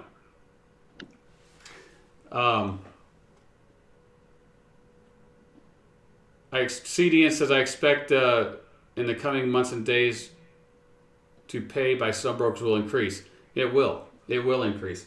And that's the good thing about Thunder Funding. Another thing is you can go to your account and you can see exactly how much you factored in the year. So when you do your tax return, you know exactly how much your company's made, gross. Because that's what you get. The quickest way to get an IRS audit is not have that top number correct. Right? So, Dean, Right. let's say you made $358,000, right? Yeah. And you're not using Thunder Funding. You're doing it yourself. Right? You're doing it yourself. Right. You hauled for 75 brokers. How many Good of those luck. 75 are going to send you a 1099? Maybe two. Right. You get two 1099s out of 75. Yeah. Good And luck. If you don't keep good books, how do you know this number? Right. How do you know this 358? How do you know that? Well, you know how if you didn't keep anything, I guess you could one could argue, well, I have my TMS, okay, but that's something. But what if you made a mistake when you entered it? Right. Then that number still would match Right. what the patron company has. So let's say you claim 348 to the government. What's going to happen? You're going to get a bill for $10,000.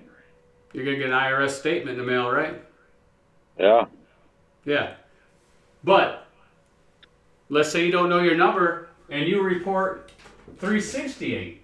This is where America's messed up. What's going to happen if you report 368?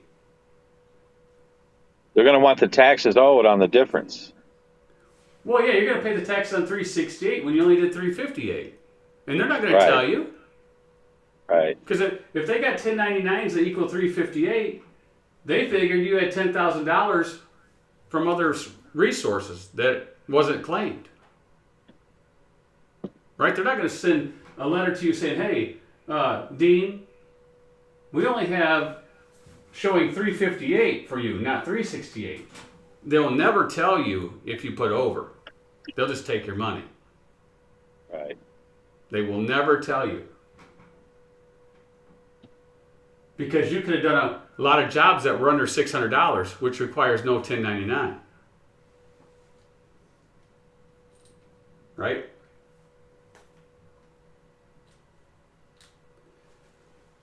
Yep. Ask any factory company if they only work 3 to 4 hours a day. None. A team is chasing pay from brokers daily.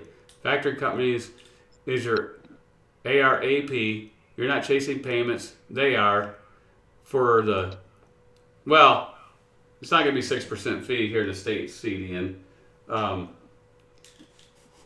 Like Thunder Funding, you can get a really good rate. 3% or below, right? Right, Dean? Well, yeah, 3%. Yep. Or, if you're a good negotiator, you might get below. Well, I didn't want to say anything, but yeah, you can never know. negotiate that. I mean, it's up to you, right? It's negotiating, right? But the best thing about Thunder Funding is this. They don't do a year contract, right? It's a 90-day agreement. So Right. you're not stuck at a year where most of these companies do that. So at the 90-day mark, if you're doing a lot of volume, you can go back and try to negotiate on some fees and things like that. Yeah, this is non-recourse. It's non-recourse. CDN is Thunder Funding.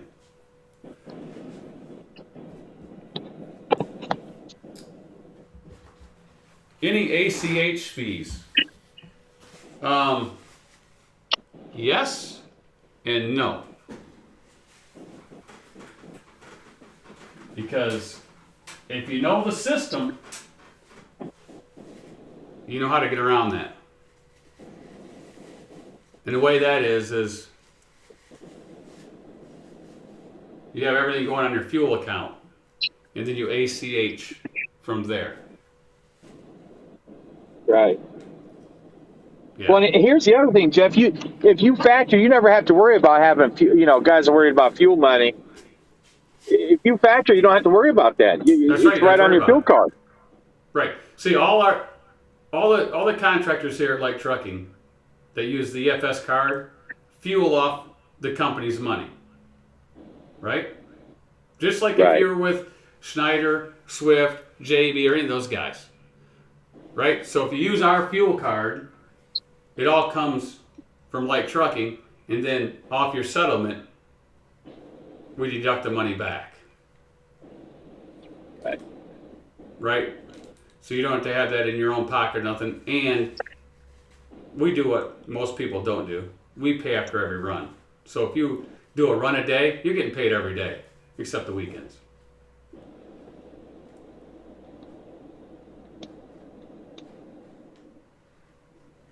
Yeah, I know, CDN. You're using it as an example. I know. But yeah, everything is negotiable. So if you're offered a certain percentage for Thunder Funding and all that, and let's say it's a little higher than some other broker, to me, it's worth it because you could renegotiate down the road. But why is it worth it? Customer service. You're not beating them on customer service. Right. You're not. And that's worth some money. It is. Because when you call them on the phone, anyone that answers that phone can take care of you and your problem. Where other companies, you got to talk to your individual person. No, like if you run a credit check and let's say it comes up yellow, right? Questionable or whatever, and you call them, not only do they make you feel at ease, they're like, look, yeah, we'll approve it, and we'll even set aside, how much is your loan for? $3,000. All right, we'll set that amount of credit aside. So you're golden at that point. Once you make that call and get it approved, they set it aside. You're good. No worries, right? Right. No stress. See, what I do is this, and Dean probably does the same thing. What you do is you take your factored bills and you have the money sent to the fuel card account. Yep. Which is EFS. Right. Then, whenever you fuel, you don't need a line of credit. You're using your own money. Right.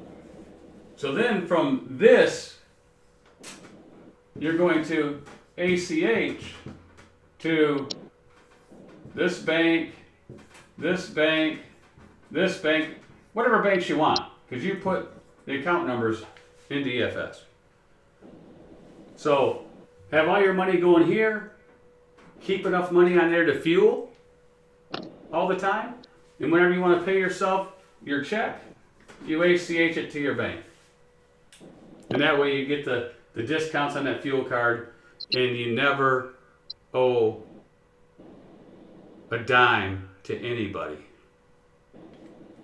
because you're doing it every single day, right? Because you turn in the bills, they load it up here, and then if you want to pay yourself weekly at the end of the week, say, okay, I'm gonna deliver road Tuesday. It pays $3,000. I got $8,000 on my fuel card. I have one truck. I want to keep $1,000 in it at all time. So I ACH from here, 7K or 6K if you want to leave 2K on there at all times. And that's what you do. And it just stays there in their account.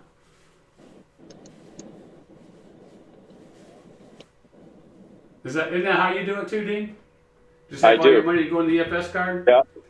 And I do it just like that, and then I also do a reserve account.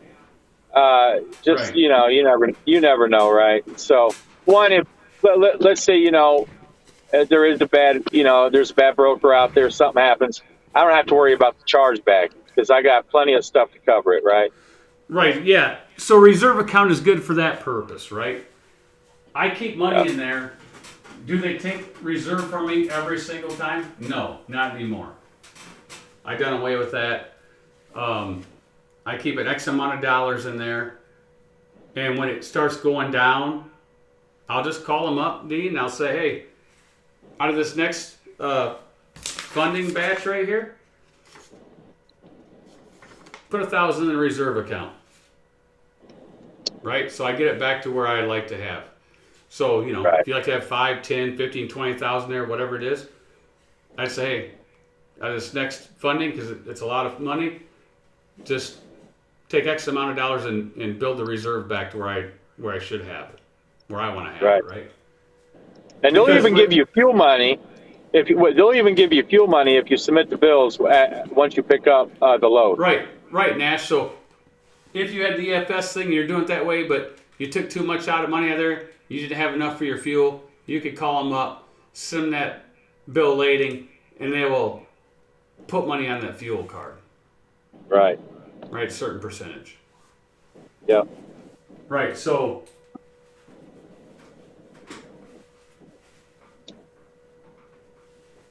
I was going to go somewhere else with that fuel card, but I lost my train of thought there. Oh, man, I'm sorry, brother.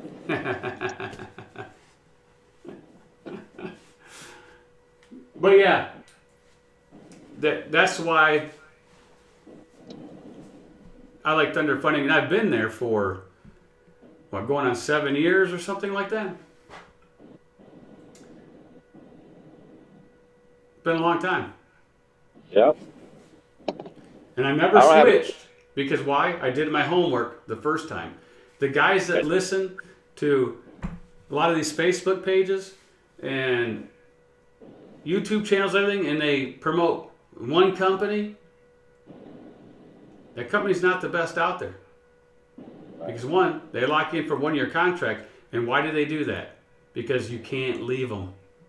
You're stuck with them. No matter how bad they are, you can't leave. Because at the end of the year, you're going to have too much out there. Right? Uncollected debt is going to be out there. And another factory company is not going to buy that. Here's the other thing, too. We do a lot of things in our personal lives for POM, right? Peace of mind. But there's nothing better. When you submit your bills, you're going to get an email that says they received it. If you don't receive anything after that, that means that your bills are legible, everything's in good working order, and if you do it by 7 o'clock Pacific time, Monday through Thursday, we'll say, you're going to get paid the next day. Right. But you'll know right away if there's a problem with your bill because you're going to get an email. Call that number that's scrolling across the screen. Talk to Scott Kennedy. Scott Kennedy. That's who you asked for. Tell him I sent you. Tell him what eCapital you're doing at eCapital, and they will beat it.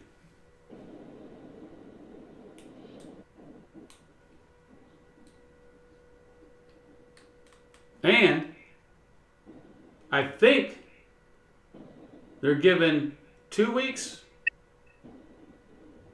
It's either 2 weeks or 4 weeks. Not sure. It's at least 2 weeks of free factory. It might be as much as 4.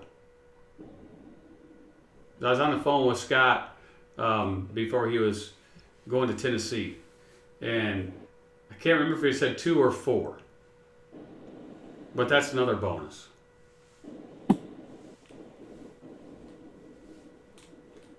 All right, man. I think I'm about done here. It's close to 9 o'clock, and I've been on this thing for, how long have I been on this thing? I don't know. 1 hour and 52 minutes, bro. Damn. Nate Train, everything's going great tonight. It's snowing. The roads are covered. Wow. I'm going to have to clean the snow off the car because I'm going to have to go pick the grandson up here.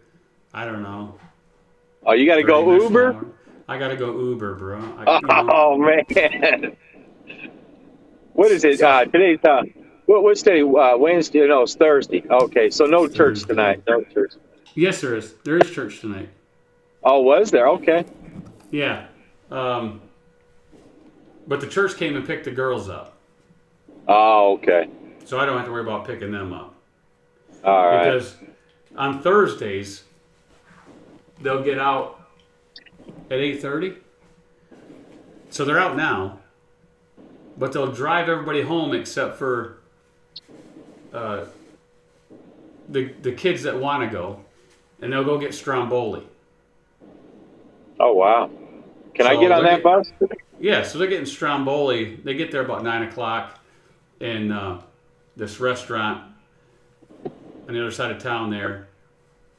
Takes all their Strombolis and stuff that they made. Instead of throwing it away, they give it to the church bus there, and the kids get to eat it for free. Oh, wow. Yeah, so that's kind of cool. That is cool. So that's what's going on there. Yeah, it's colder than it's cold. It's cold where I'm at. I'm in Iowa, man. It's gonna be like 16, man. The Dean is gonna be frozen in the morning, man. Oh, look, it is gonna be so cold, man. Look, Shannon. I hate the cold. Look, I hate it. I'm gonna put it up here. Put it up here. Yeah, I can't see any comments, brother. Okay. Shannon says, "Quit your crying, Dean. I had to sleep in my truck with no heat at 16 degrees." So she says, "Man up. Man up." Yeah, I know. Suck it up, man. Buttercup." It's cold. Oh man, I hate the cold, man, with a passion, man. I hate it. Actually, she says, "Great class, Professor. Thank you." That's what she actually said. Yeah, I see that. I improvised the rest. Right. Wait. She agrees. Suck it up, Dean. Oh, wow. Hey, go get a Starbucks. Hey, listen, I had one. We were on the phone yesterday. I had 2 yesterday. Did you get Sissy Stick? And I didn't finish. I didn't finish the second one. I started drinking. I said, man, this is too much, man. Woo. It's too much. Well, just run the truck like the old days. Oh, man. It's only $5 a gallon. Run that thing. Those were the days, man. It's too bad that I was talking to a guy on the CB earlier. Man, it was, we had a lot of fun back in the day, man. A lot of fun. Now it was terrible when you had to stop at, remember going through Nebraska, those, the rest areas all had the payphones right there by the highway, and you checked in, you couldn't hear a word. Those were the days, man. Oh yeah. You had the AT&T or some of those other cards, 800 numbers. Calling cars. Yeah, calling cards. 3 cents a minute, 5 cents a minute, whatever. The worst I thought was standing in line at the Pilot waiting on that yellow phone, and they had big signs there, 15-minute limit. And you had, sometimes, honestly, most of the time I got directions on the CB. I just haul out for a local somewhere, and then I'd get directions, but that phone standing, that was horrible. That was Well, like terrible. what I used to hate is because see what these new drivers don't understand is back in the old days we didn't have Google Maps. Oh no, Thomas guy. We had this right here.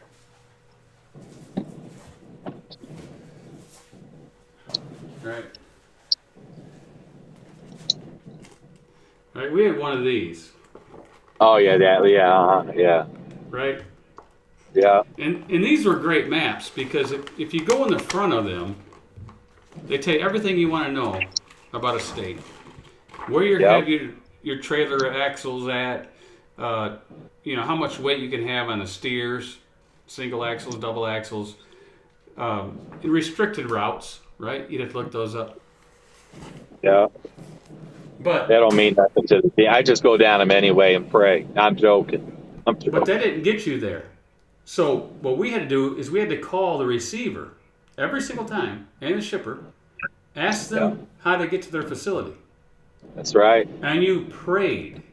You prayed you didn't get that lady that answered the phone that gives you directions from her house to how to get to Right. work. Right. Or I've to had the that mall. happen. Or to the mall. Look, I had that happen. I drove Me too. past the exit. There was a warehouse there, no name on it. I drove past the exit, went down to the next exit, got off, drove down the road, turned the corner, drove up another road, turned another corner, and came back to that same warehouse that was right at an exit. And what she had done is she gave me directions on how she gets to work. Right. Yeah. That was the day. Wasn't that the day? Wasn't that? Oh Great day? man. I'll tell you what, we talked about it before, but I remember when the Flying J got the phones at the booths, right? You sit there, eat dinner, and they put the phones there on the booth. So I mean, we thought we were living the dream back in the day, Well, especially you when lived those it, phones came out. but then they had Orange Ball 76s, right? Oh The yeah, Orange the Ball 76s. 76s. Those were something else. And you went in there, and they turned those into TAs. But when you went into there, Yeah. they had the TVs at every booth with quarter. Right. You put a quarter in Quarter. it, Yeah. and you could watch the local channel while you ate for a quarter. Well, that was they give you about 15 minutes, right? 10 or 15 minutes in a quarter. Yeah. Black and Yeah. white. Yeah, black and white. Black. Yeah. Yeah. Yeah. All right. Those. Hey, how about showers were $5, and you gave a $5 towel deposit, and if you didn't have the $5, gave They you didn't keys, charge your license, whatever. Well, yeah, but back in them days, we had to buy the $5 or $7 trailer permit to go into California. You had to take that little $7 trailer permit, fill it out, stick it in the nose of your trailer Yeah. Yeah. for a I 3-day remember pass that. or whatever it was, right? Yeah. So you had to get 2 or 3 of those in case you got stuck there. How about when you used to go to Wyoming and you always had? I remember going through Wyoming. I had to always stop, take the cab card in every Yes. time. Yeah, you had Every every time. time you had to stop. Everybody had to stop. Yeah. That's why people wonder why that parking lot's so big. Everybody had to stop and walk in. Right. Hey, how much were cat scales back then? Were the cat scales $5 and $1 reweigh? They were $5 in a free reweigh. When I started, I think it was $1, but maybe you're right. It might have been free. I can't remember. No, it was when it went to $7, they charged $1 reweigh. Okay. I knew it was 5, so it was 5 and free, and then 7 and 1. Yeah, they gave you I think one free reweigh back then. Hey, how about this? I was talking to another guy. Remember, we used to go across the scales, right? So, cat scales were very, very hard to find back in the day. There wasn't many of them. You just had certified scales, what they had, right? Most of the truck stops. But remember, we used to pull on the scale, and another guy that was sitting there parked, he would come up and say, Hey, do you need to move? Remember? And we all used to help each other slide our tandems because Right. pulling those things up, they wouldn't move, Right. you know, because you could jump in and out if nobody helped you 100 times before you got that pin to release. But Right. that's just some of the stuff that, man, it was so different back in the day than it is now, you know, very different. Well, everybody got out and helped everybody back in. You know, Yeah. they Yeah. helped you slide your tandems. It was a Yeah. different era of truck driver back then. It was, yeah, just, it was, man, it was, Right. There was none of this drama. None of this drama. Because no one no, had heck no. phones. There was no social media. Right? The only No. social media you got was at the round table or the horseshoe table at the truck stop where you heard all the Right. stories, right? Well, I'm not going to do that. I'll call the U.S. Marshal. You know, okay. U.S. Marshal Hey, going to show up for you. that's got to be like the biggest myth or trucker story out there. If they want to get in my truck, I'm calling the marshals. Like, who the heck is going to do that? You know what I Right. mean? They never show up. Right. Unbelievable. I'll read CDN's thing and then I'm done. Let's see what he's got to say. Well, let's go to this one. How many? Man, he's really talking a lot today. Let's see. Too bad truck stops don't have plug-in post for your shore plug-in. Then again, drivers would hit those plug-in, causing explosions and fires. Dude, when they came out with Park and View, that thing Oh my got God. trashed. Fuck. Oh, they still have some of those in the ground today at like the Bosselmans and stuff. They're still in there. You'd take your 50, 60 foot of telephone cable Oh. and then your regular cable, and you plug them in there and run that stuff all the way down the side of your truck and in the side window. Yeah. I used to run it out my vent. I used to run it out Right. my sleeper vent. Yeah. Right. Poke it through the little slot there. Yeah. Yep. What Yeah, else did he man. say? We thought and half the time it never worked. Right, but we thought we were living the shit large. there, didn't Oh, we did. we? When I started as a broker 16 to 17 years ago, truck stops allowed pre-buy bought purchases. If price went down, carriers would pay prepay, say $5,000, then drivers could fill up at lower rates. Well, I think Pilot and them still does that, right? These big mega carriers buy a big block of fuel, do they not? Yeah. Yeah. Yeah. Yeah, but All right. you know, there was a story about the big conglomerates buying a lot of fuel, and then the smaller people. This just recently, then they couldn't get any fuel. You know. Right. Yeah. Well, we're getting off here, Dean. I've been on here too long. All right, brother. Thanks, everybody, for watching. If you want any of these tools that we use on this channel, what Dean uses and a lot of other people use, call those folks up. Just let them know we sent you. And thanks for watching.